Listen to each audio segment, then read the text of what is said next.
Antarctica is the most remote and inhospitable place on Earth. To explore it, we set out to the British Antarctic Survey in Cambridge. The first thing was to kit out with the right gear. Now we're going to get to try out some awesome quad bikes, a monster snow truck, and find out what a Snotsicle is. And it starts to freeze and you get frozen bogies and big Snotsicle. But first, it's time to get serious. We might only be in Cambridge, but we're about to experience Antarctic temperatures.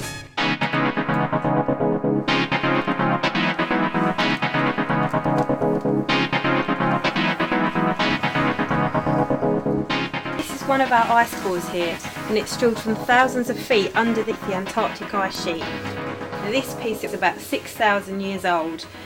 This is 6,000 years old. That is awesome, and there's more. So what I've got here is a slice from the ice core that we cut using one of our saws, and this is 4,000 years old. What you can see while it's melting are the tiny little trap bubbles of air, and these bubbles have been trapped there for thousands of years. They're just like tiny little bubbles popping on your hand. It feels really weird. So what you're actually breathing in is 4,000-year-old air. Antarctica is so big that to get around, scientists use planes, ships, and all types of weird vehicles, which can be a lot of fun.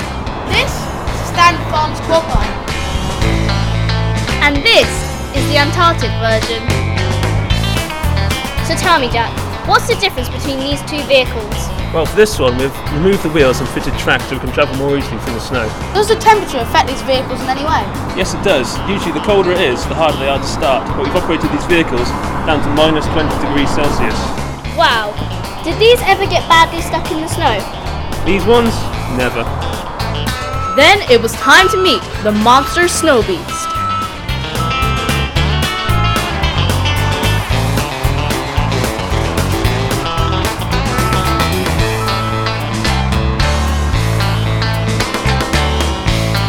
This is one big truck. Jack, what's it for? We use a snow truck to pull massive loads from the ship back to base. This one ever gets stuck in the snow? It does occasionally. When we pull massive loads, it can dig itself into the snow. Are we allowed to drive this? Are you 18? No. I'm afraid not. As well as travelling around and doing research, the scientists have also got to eat and sleep. There are no hotels in Antarctica, so despite the cold, they do a lot of camping. Here you've got everything you need to go camping in the Antarctic. We've got lots of special food. For example, here's one of my favourites, cheese in a tin. Tasty. If you want to spice things up a bit, you can add some nice dehydrated vegetables. You get used to it. But we've got lots of things in here like nuts and chocolate. Loads and loads of chocolate. So that's my favourite thing about being in Antarctica. Do you like chocolate? Yeah, I think we'll just keep that. Yeah. Now I'd like to see my room. Follow me. So, Tamsin, tell us a bit about living in this tent. Well, I've spent a lot of time with this tent as my home. In fact, once when it was a blizzard outside for about a week, I hardly left the tent except to go to the toilet. So you can stay nice and warm in these sleeping bags. They're great, and we've got a fireproof blanket outside it here so that you can cook in the tent as well. And underneath you've got a sheepskin, you've got a thick thermarest and a wooden board so that none of the heat from your body escapes down into the snow. Then we've got everything we need to live inside here. We've got a radio for communications back to the base so that we can let them know everything's safe and well. And we've got boxes full of pots and things to cook with. We've got some food, and we've got one of these stoves which is actually the same kind of stove as Captain Scott used on his expeditions 100 years ago. So with the stove roaring away and the tilly lamp fired up, toasty in our sleeping bag. It's pretty comfortable. What do you think? Would you fancy living in one of these for a while? No. Yeah, it's lovely inside here.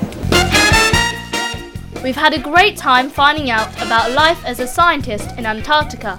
We've seen some penguins, some amazing vehicles, we've held 6,000-year-old ice, and tried out some very cool clothing.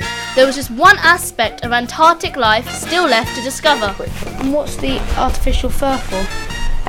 Well, one of the things I use this for is for wiping your nose, because if you don't wipe your nose and it runs a lot in the cold, then it starts to freeze and you get frozen bogies, and if it gets really bad we call it a snotsicle.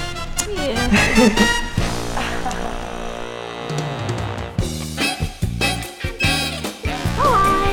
If you'd like to know more about amazing Antarctica and the British scientists that work there, go to www.antarctica.ac.uk.